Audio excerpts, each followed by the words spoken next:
Savings তো ছিল, আর অর্জুনের কাজও ভালো চলছিল। করোনার সময়তেও ওর ওয়ার্ক ফ্রম হোম চলছিল। প্রত্যেক মাসে ওর অ্যাকাউন্টে টাকাও চলে আসতো। সেই সময় আমাদের জীবন খুব ভালোভাবেই কাটছিল। তারই মাঝে আমার এক পুরনো বন্ধু আরোহীর কল আসে। ও খুব টেনশনে ছিল। হ্যালো, ইচ্ছা। আরে এরকম শোনাচ্ছে কেন রে? খুব মন খারাপ করে আছিস মনে হচ্ছে। শোন না ইচ্ছা, কি বলি তোকে, খুব খারাপ অবস্থা রে। করোনার জন্য আমাদের সবকিছু শেষ হয়ে যাচ্ছে, আর আমি আর আমার স্বামী পুরো রাস্তায় নেমে গেছি। ওর বিজনেসও শেষ হয়ে গেছে, আর তার উপরে 20 লাখ টাকার লোন রয়েছে। আর এই অবস্থায় কোনো ব্যাংক আমাদের লোন দিতে রাজিই হচ্ছে না। এখন তো মনে হচ্ছে এই বাড়িটাও বিক্রি করে দিতে হবে। শোন না, তোর স্বামীর সবকিছু ভালো চলছে তো রে? যদি এইবার তুই আমাকে সাহায্য করিস তাহলে এই ঋণ আমি সারা জীবনও শোধ করতে পারবো না। আমি চেষ্টা করছি আরোহী, দেখি কতটা কি করতে পারি। শোন, তুই যদি তোর স্বামীর সঙ্গে কথা বলিস তাহলে উনি নিশ্চয়ই না বলবেন না। আমাকে 50 লাখ টাকার ব্যবস্থা করে দে প্লিজ। 1 বছরের মধ্যে আমি 60 লাখ টাকা তোকে ফেরত দিয়ে দেবো, আমি কথা দিচ্ছি। আরে ঠিক আছে, আমি অর্জুনের সঙ্গে কথা বলবো, তুই টেনশন করিস না, ঠিক আছে? সত্যি থ্যাংক ইউ সো মাচ ইচ্ছা, থ্যাঙ্কস আ লট। অর্জুনের সঙ্গে যদি কথা বলি তাহলে ও রাজি হবে নিশ্চয়ই, আমার বন্ধু বলে কথা।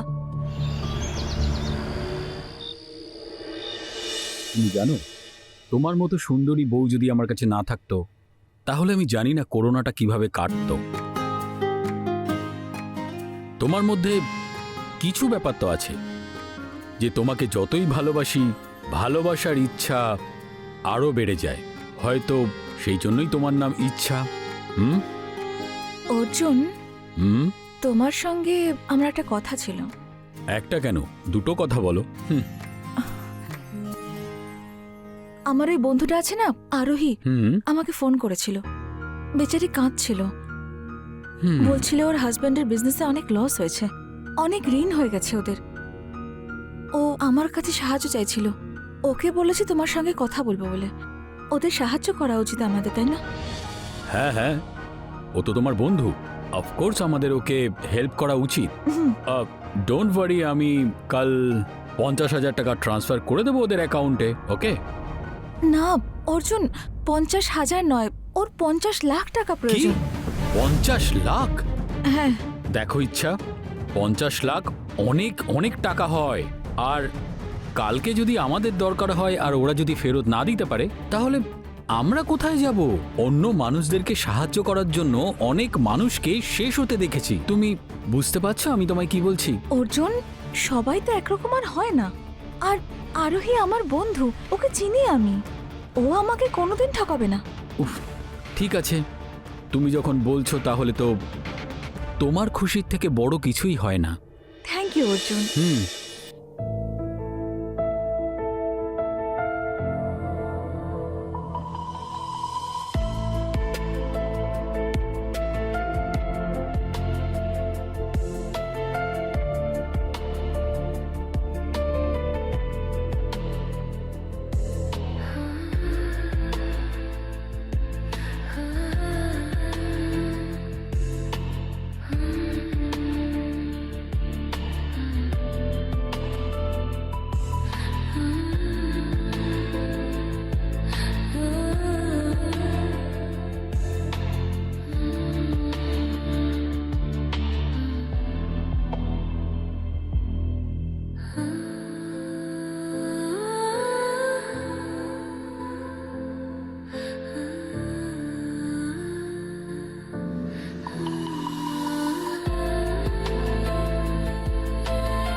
এর পরের দিনই অর্জুন 50 লাখ টাকা আরোহীর হাজবেন্ড নিতিনের অ্যাকাউন্টে ট্রান্সফার করে দেয়।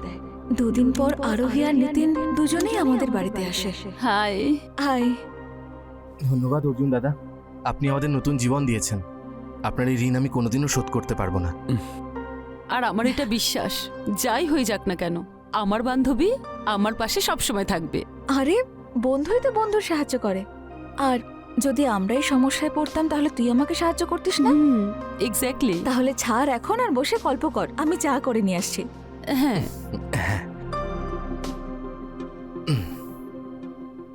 তুমি জানো হুম? জীবনে না অনেক বন্ধু দরকার হয় না, ব্যাস ইচ্ছার মতন একটাই যথেষ্ট। দেখো, আমরা তো এটাই চাই যে তোমাদের বিজনেস আবার করে শুরু হোক, হুম। আর তোমরা আমার সব টাকা আবার ফেরত দাও। ডোন্ট ওয়ারি অর্জুন দাদা, আমরা তো আপনার 50 লাখ ফিরিয়ে অবশ্যই দেব, প্লাস আমি আপনাকে 10 লাখ এক্সট্রা দেব। আরে, চা এসে গেছে। এক এক করে দিন চলে যায়, 1 বছর কেটে যায় এভাবে, তারপর 2 বছর কেটে যায়, কিন্তু ওরা এখনো পর্যন্ত টাকা ফেরত দেয়নি। আজ আমাদের টাকার প্রয়োজন, কতবার বলেছি যে আমাদের টাকা ফেরত দিতে ওদেরকে, কিন্তু ওরা আমাদের টাকা ফেরত দিতে চায় না। আর ওই নিতিন কিছুদিন আগেই 30 লাখ টাকার গাড়ি কিনেছে ও। যদি টাকা ফেরত দেওয়ার কথা বলি তাহলে বলে আমার অবস্থা এখনো ঠিক হয়নি। আমার মনে হয় এরা টাকা ফেরত দিতে একদমই চায় না। তুমি ভাবো, 50 লাখ টাকা ডুবে গেল।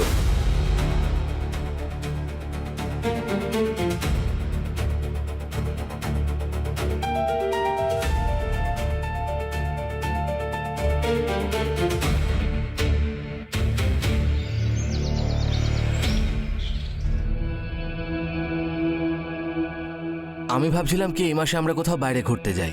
আচ্ছা, মরিশাসে গেলে কেমন হয়? Really Mauritius? এটা তো amazing plan year, it's a great idea, let's go.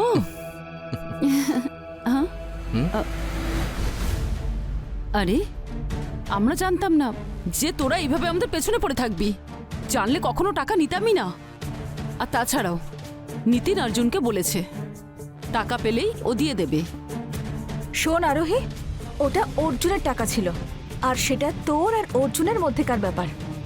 ওই টাকার সঙ্গে এখন আমার কোনো সম্পর্ক নেই, আর অর্জুনের সঙ্গেও নেই, কারণ আমি ওকে ডিভোর্স দিচ্ছি। কি ডিভোর্স? হ্যাঁ, অর্জুনের উপর বিরক্ত হয়ে গেছি আমি। ও রোজ রোজ আমাকে এই কথা শোনায় যে আমার জন্যই ওর নাকি 50 লাখ টাকা ডুবেছে। আর কাল তো আমার গায়ে হাতও তুলেছে, থাপ্পড় মেরেছে আমাকে। আমি তো আগেই জানতাম ওই লোকটা একদম ঠিক নয় তোর জন্য।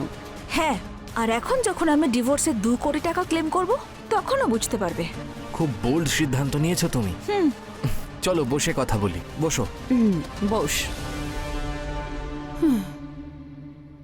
তোদের উপর ছাড়া আমি আর কারোর উপর বিশ্বাস করতে পারছি না, আর এই জন্যই আমি ভেবেছি যে ডিভোর্সের পরে আমি যে টাকাটা পাবো ওটা আমি তোদের বিজনেসেই ইনভেস্ট করে দেব। আর এখন প্রবলেম হলো আমার থাকার, কে জানে কি করব, কার কাছে যাব। আচ্ছা, আমি কি তোর বাড়িতে কয়েকদিন থাকতে পারি? আরে হ্যাঁ, অফকোর্স, থাক তুই আমাদের সাথে, তাই না? Thank you so much Arohi. No Oh. Worries.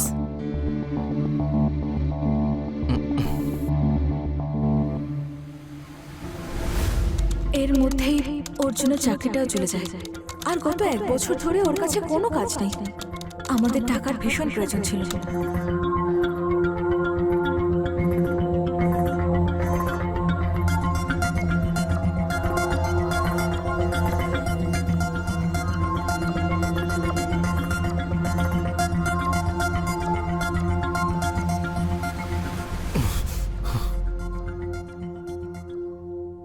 আরে, মনটা কোথায় তোমার?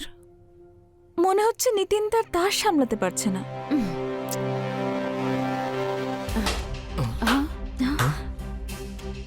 আমি কি করেছি বলো তো ইচ্ছা, হ্যাঁ, যে তুমি আমাকে ডিভোর্স করছো? তোমার বলাতে এদেরকে আমি টাকা দিয়েছি, নিজেকে শেষ করে দিয়েছি, আর এখন তুমি আমার সাথ ছেড়ে দিয়ে এদের সাথে বসে রয়েছো। তোমার মতো লোকের সঙ্গে থাকতেই বা কে চায়, যে সব সময় খালি কথা শোনায়? আর আমি শুধু তোমায় ডিভোর্স দিচ্ছি না, তোমার কাছ থেকে 2 কোটি টাকা ক্লেমও করব আমি। সব বুঝে গেছি আমি। এইসব তোমাকে এরা দুজনেই শিখিয়েছে না? এরকম নীচ লোকেদের সাথ দেওয়াটা ছেড়ে দাও ইচ্ছা। হ্যাঁ, ও হ্যালো, মাইন্ড ইউর ল্যাঙ্গুয়েজ। আর তুমি নিজ কাকে বলছো? হ্যাঁ, শোনো, যাও এখান থেকে, না হলে ঘর ধাক্কা দিয়ে এখান থেকে বের করে দেবো। Get out. ক্ষমতা আছে তোমাদের যে ধাক্কা মেরে বের করে দেবে আমাকে? চল বেরো, হয়ে গেছে তোর, চল বেরো এখান থেকে। এই, গায়ে হাত দিবি না। চলে যাচ্ছি আমি। হ্যাঁ তো যা না। তোমাদেরকে আমি দেখে নেব। অর্জুন সেখান থেকে চলে যায়। পরের দিন যখন আরোহী একটা কাজে বেরিয়েছিল আর নিতিন তার স্টাডি রুমের ল্যাপটপে কাজ করছিল, ভেতরে আসতে পারি? এসো ইচ্ছা এসো। কি হলো তোমার ডিভোর্সের? উকিলের সঙ্গে কথা হয়েছে, 2-3 দিনের মধ্যে কেসও ফাইল হয়ে যাবে। তো আমি এটা ভাবছিলাম যে অ্যালুমিনিতে যে টাকাটা পাবো আমি, সেটা আমি তোমায় দিয়ে দিই, তুমি তোমার বিজনেসে লাগিয়ে দিও। লাগিয়ে দেবো। যদি বিজনেস বড় হয় তাহলে প্রফিট তুমিও পাবে। আমার প্রফিট চাই না, আমি শুধু চাই তুমি ভালো থাকো। I like you Nitin. মাঝে মাঝে তো আমার খুবই হিংসে হয় আরোহীকে দেখে। যদিও আমার বন্ধু না হতো তাহলে আমি তোমাকে ওর কাছ থেকে ছিনিয়ে নিতাম।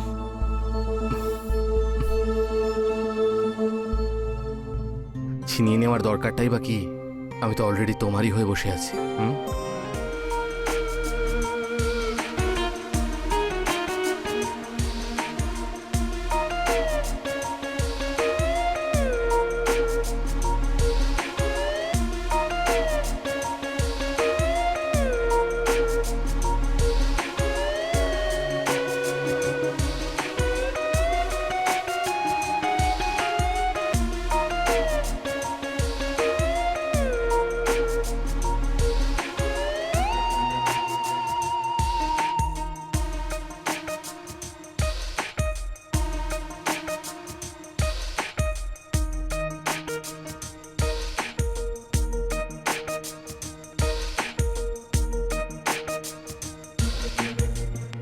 তারপর থেকে নিতিন সব সময় আমার কাছে আসার সুযোগ খুঁজত।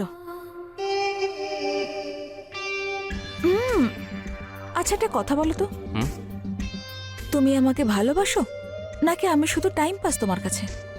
এটা টাইম পাস নয় ইচ্ছা, ভালোবাসা এটা। আমি তোমার জন্য সবকিছু করতে পারি। আমার তো মনে হয় না যে তুমি সবকিছু করতে পারো আমার জন্য। আরে তুমি একবার বলে তো দেখো।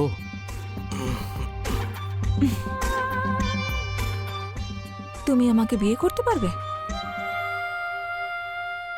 জানতাম আমি তোমার দ্বারা হবে না। এবার যাও এখান থেকে, আর আমার কাছে আসার খবরদার চেষ্টা করবে না। তোমার রক্ষিতা নই আমি। কাল সকালে চলে যাব আমি এখান থেকে। দাঁড়াও, করব আমি তোমাকে বিয়ে। আমি তোমাকে ভালোবাসি। আমি তোমার জন্য আরোহীকেও ছেড়ে দিতে রাজি। খুব ভালো লাগলো শুনে কথাটা। জানো, আমি শুধু এটাই জানতে চাইছিলাম যে তুমি আমাকে কতটা ভালোবাসো। সত্যিটা হলো, না আমি তোমাকে বিয়ে করতে পারবো, আর না আমি এখানে বেশি দিন থাকতে পারবো। আমার জীবনে অনেক প্রবলেম আছে। তোমার সমস্যাগুলো আমারও সমস্যা। বলো কি করতে হবে? আমি বলতে চাইছিলাম না, কিন্তু তুমি জানতে চাইছো সেই জন্যই বলছি। কয়েক বছর আগে আমার বাবার টাকার খুব প্রয়োজন পড়েছিল, তাই আমি বাবাকে একজন গুন্ডার কাছ থেকে টাকা ধার নিয়ে দিয়েছিলাম 60 লাখ। আর ওই টাকা বেড়ে এখন 1 কোটি হয়ে গেছে। আমি কিছু বুঝতে পারছি না যে কি করব। ওই গুন্ডা আমাকে প্রাণে মারার হুমকি দিচ্ছে। আমি ভাবলাম ডিভোর্সের পরে অ্যালুমিনিতে যে 2 কোটি টাকা পাবো সেটা দিয়ে লোনটা চুকিয়ে দেবো, আর কিছু টাকা হাতে থাকবে। অর্জুন এত অসভ্য না, ও টাকাটা কোনোভাবে দিতেই চাইছে না। 10-20 লাখ টাকায় সেটেলমেন্ট করতে চায়। ডোন্ট ওয়ারি, আমি দেবো তোমাকে সব টাকা। তুমি অর্জুনের টাকা দিতে পারছো না, আর এতগুলো টাকা আমাকে দেওয়ার জন্য কোথা থেকে আনবে? আরে ওকে তো আমি ইচ্ছে করে টাকা দিচ্ছি না। দেখো, তোমার সঙ্গে কোনো কাগজপত্রে লেখালেখি করেনি, তাই ওকে যদি আমি টাকা নাও দিই ও আমার কি করে নেবে?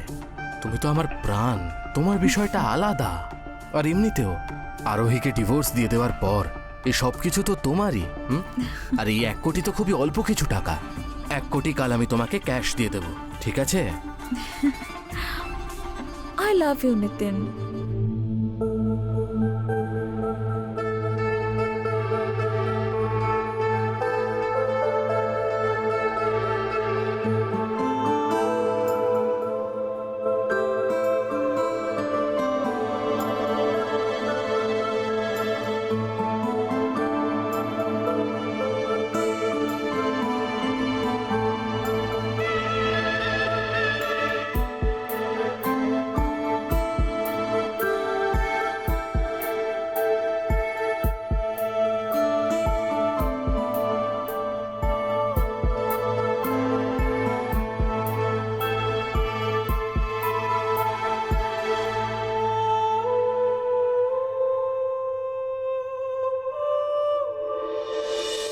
পরের দিনই নিতিন আমাকে 1 কোটি টাকা ক্যাশ দিয়ে দেয়। টাকা নিয়ে আমি সোজা অর্জুনের কাছে যাই। এখন কি নিতে এসেছো তুমি? কিছু নিতে নয়, দিতে এসেছে, তাও আবার সুদ সমেত।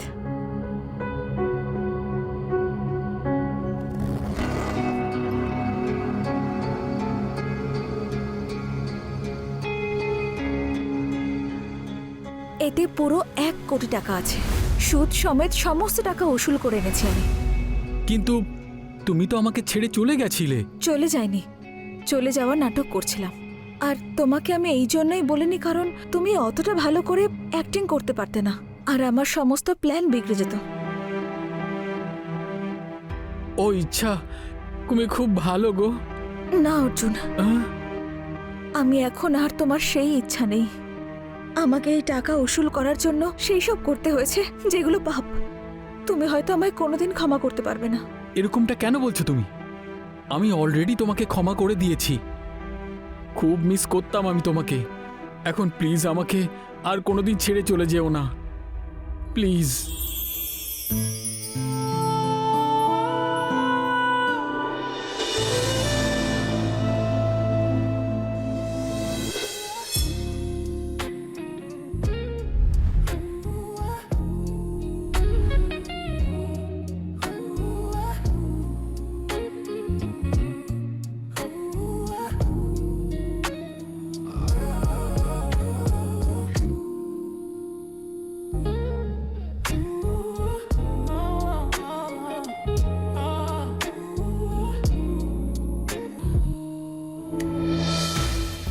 এখন আরোহী আর নিতিনের সঙ্গে আমার ফাইনাল বোঝাপড়া বাকি ছিল।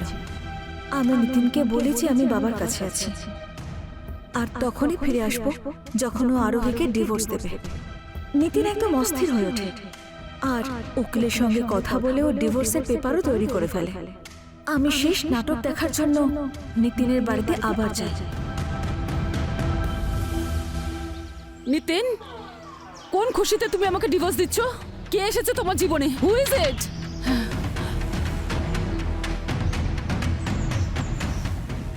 আমি এসে গেছি।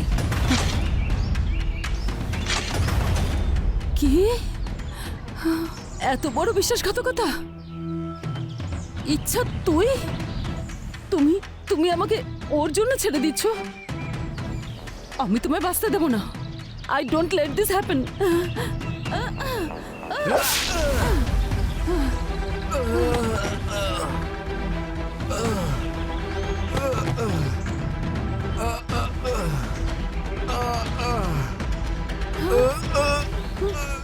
এটা কি করলাম আমি?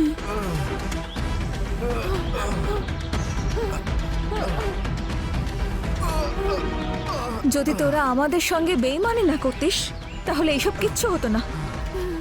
তাহলে তুমি আমাকে ঠকালে। আমি তোমাকে ঠকাইনি নিতিন, আমি আমার প্রতিশোধ নিয়েছি।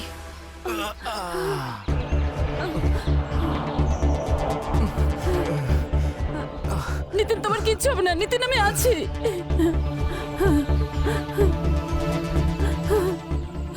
তুমি আমাকে ছেড়ে যেতে পারো না।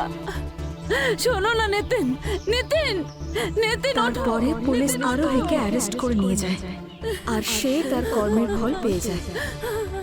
আর এভাবে আমরা আমাদের টাকাও ফিরে পেয়ে যাই, আর আমাদের প্রতিশোধও পূর্ণ হয়। এখনো তুমি কাজই করে যাচ্ছ? আর একটু বাকি আছে। অনেক হয়েছে, আর কত কাজ করবে আরে! তুমি? এখন শিফট শেষ হয়ে গেছে। আচ্ছা, আর এখন আমি আর তুমি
you